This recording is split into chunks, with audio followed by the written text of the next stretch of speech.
Well, with competition in the global economy expected to stiffen, more funds will be set aside to help businesses raise productivity and workers to upskill. They also include measures to reduce firms' assessable income. Marcus Tan tells us more.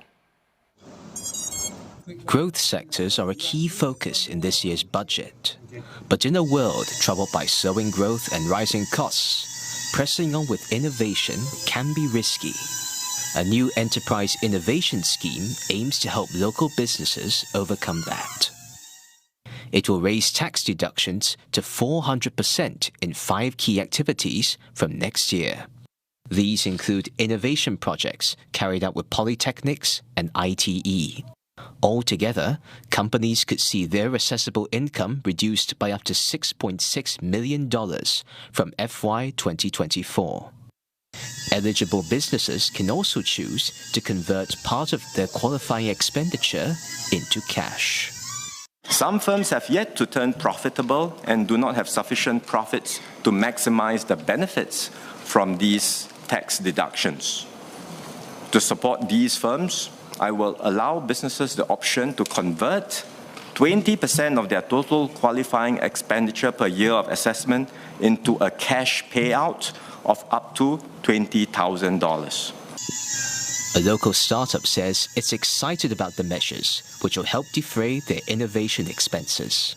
The cost of getting the right talent, keeping them employed, is very high.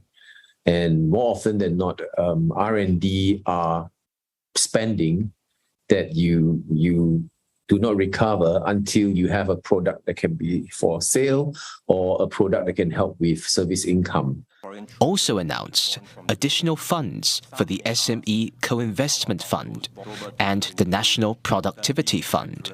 $1 billion will also be set aside to support promising local firms under the Singapore Global Enterprises Initiative, like Maurice, which is currently one of the top 3 global players in the offshore and marine sector. I believe this will help companies, not just Maurice, but other companies as well, be more aggressive in their R&D initiatives and try to capitalize on the opportunities that they see within their industries and company.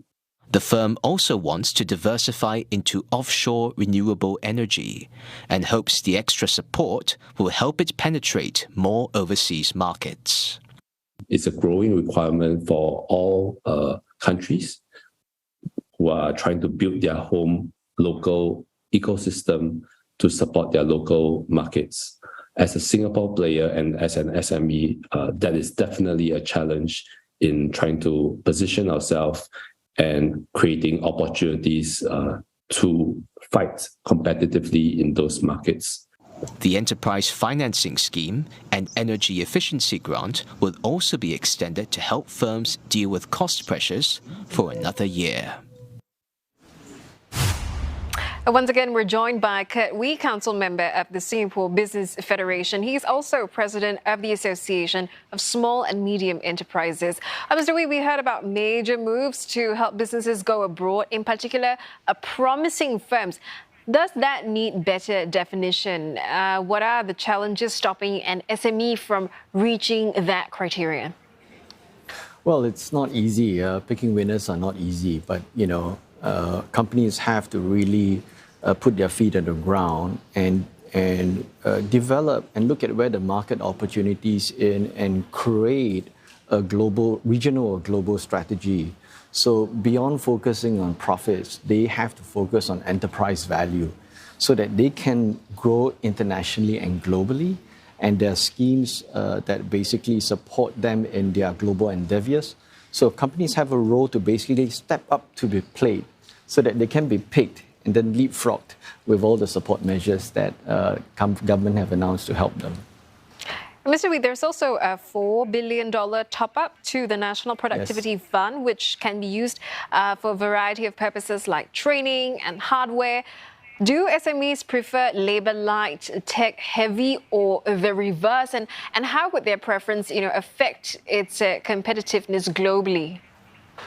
Well, SMEs definitely prefer labour-light, tech-heavy, because you find that if you are relying on manpower, that puts you in a difficult position given the manpower power crunch. And the other thing is that if you look at technological developments everywhere, you really need to push the frontiers in order to compete globally. So SMEs really need to dig their heels in technology and look at how technology is going to be able to help them to grow. Look at ChatGPT, the GT3 version, and soon we're going to have the GT4 version. And we don't know what kind of shocks that's going to have on the labor impact market. So it's very, very important that we continually upskill our labor workforce, we upskill our companies. There's a lot of capital in Singapore. Increasingly over the last 1 year, there's a lot of interest in Singapore enterprises and assets. There's a lot of opportunities for M&A. There's a lot of opportunities for small SMEs or our SMEs to actually collaborate with MNCs and global companies. So this fund that's going to stimulate the productivity and technological developments of our companies are going to be very, very important in ensuring that our companies are sustainable. They are going to be better competitors. They're going to be relevant to the future market.